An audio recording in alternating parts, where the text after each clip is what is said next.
Nos visita hoy Marcelo Bogado, Así afamado mismo. antropólogo. Vamos a hablar de temas diversos. ¿Cómo estás, Marcelo? Buenos días. ¿Qué tal? Buen día, un gusto estar aquí con ustedes y bueno, estamos a las órdenes para conversar aquí con ustedes. Bueno, muchísimas gracias por estar en esta mañana. ¿Cómo sentís todo esto que se vive, la tradición popular del San Juan, ver acá las comidas típicas, nuestra vestimenta? ¿Cómo te hace sentir?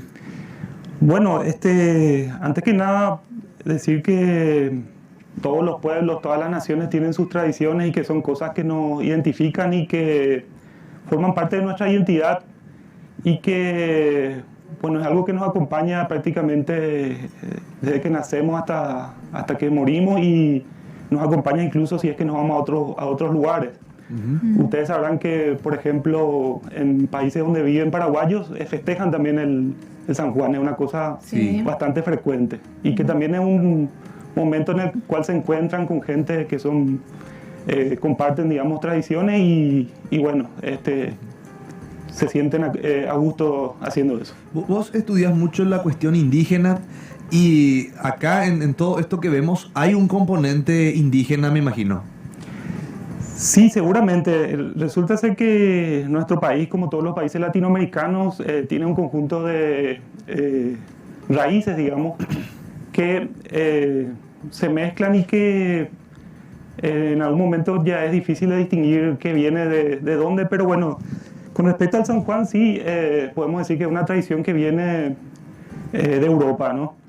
Pero bueno, después cosas como las comidas típicas, el mbejú, por ejemplo, ya es algo más autóctono, incluso porque usa la mandioca, ¿verdad? Que es algo Algo más. de nuestro continente. La cuestión indígena, ¿cómo estás viendo aquí en nuestro país? Justamente hace poco estaban quejándose de que no recibían la atención suficiente de parte del gobierno. Siempre los vemos ahí por las calles, están deambulando, pero es muy importante definir, ¿verdad? Que hay varias parcialidades en nuestro país, y porque por lo general siempre uno piensa que esto es un todo. Sí, sí, sí. Sí, bueno, exactamente así como vos decís, existen 19 pueblos indígenas en nuestro país y cada uno de ellos es diferente, como digamos son diferentes los paraguayos, los brasileros o los argentinos. Y la diversidad de situaciones en las que se encuentran también no son las mismas. Entonces hay poblaciones y comunidades que están mejor, digamos, en términos de bienestar y otras que están en situaciones complicadas. Incluso hay varias personas que le vemos en los semáforos aquí en la región metropolitana de Asunción mendigando y hay incluso problemas de drogadicción, prostitución, delincuencia juvenil y cosas por el estilo que, bueno, no existe una sola situación, sino que existe una diversidad de situaciones. Sí, sí, sí. Ahí también juegan un papel los líderes de cada comunidad. ¿Cómo analizas eso? Sí, así mismo es. Por un lado está la cuestión del liderazgo y por otro lado, digamos que en varios lugares la posición del líder, incluso digamos el control social por parte de la comunidad, ya está un poco débil, entonces la gente de repente, o sea, hay gente que tiene comportamientos antisociales y no tiene un control como tenía antes para evitar que eso pase. Y entre estas 19 comunidades indígenas que mencionaste, ¿cuáles son las diferencias? Porque cada uno tiene su dialecto también, eso es algo que yo sé, pero ¿cuáles son las diferencias a grandes rasgos entre algunas? Y bueno, digamos a grandes rasgos están los pueblos de la región oriental, que son guaraní. Hablan, digamos, en general, sus idiomas originales son parecidos al guaraní paraguayo, pero hoy en día también la gente habla mayormente también el guaraní paraguayo. En el Chaco existen otros pueblos, pero también el guaraní es hablado por varios de ellos. En algunos lugares hablan su idioma y el castellano, como por ejemplo en el Chaco Central, donde el idioma en el que se comunican con la gente local, que existe población menonita, paraguaya, es el castellano. Y digamos que en la región oriental es una tradición de pueblos agricultores que digamos tienen una cultura diferente a la del Chaco, que eran más bien nómadas, ¿verdad? tenían una vida de cazadores-recolectores y son pautas diferentes. Ya. Bueno, ¿y qué más podemos decir de lo que implicó ese proceso de mestizaje entre los guaraníes y los españoles? Porque aparte de verse esto en la comida reflejado en estas costumbres, en la parte del idioma, también, por ejemplo, al tomar un mate a la mañana o un tereré a la tarde, estamos viendo una influencia indígena, ¿es así? Claro, es así mismo. O sea, nosotros somos el resultado de un proceso de mestizaje y de mezcla de diferentes cosas que vienen de todos lados. No solamente indígena y española, sino que de diferentes lugares. Y bueno, esto justamente hoy en día se hace más compleja la cosa porque existe también una cultura global que todos compartimos. O sea, escuchamos más o menos los mismos tipos de grupos musicales, tenemos algunos gustos que son bastante semejantes en todo el mundo.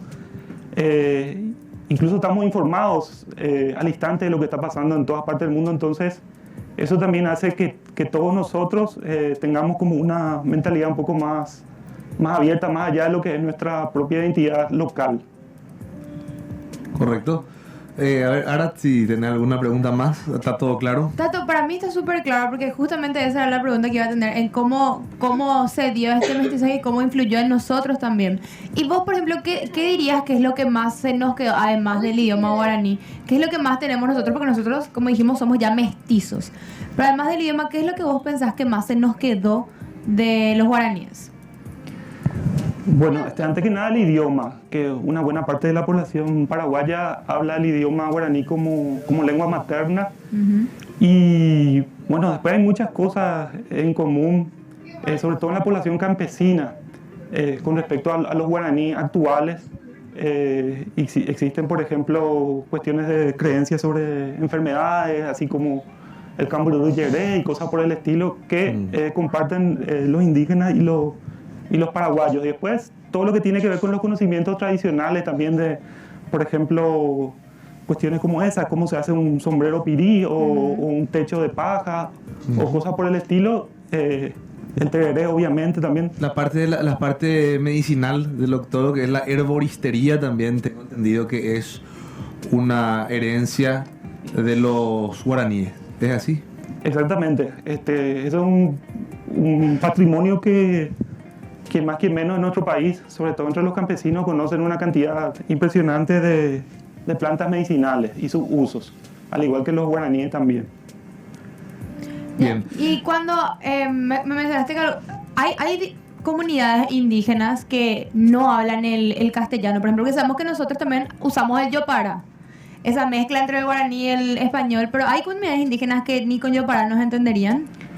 Y bueno, hay una cosa que suele pasar bastante en nuestro país, en las comunidades indígenas, que es que muchas veces los hombres en las comunidades son los que tienen más contacto con el mundo exterior y las mujeres no tanto. Entonces, a veces hay comunidades donde las mujeres hablan su idioma, por ahí entienden el castellano o el guaraní, pero les cuesta expresarse.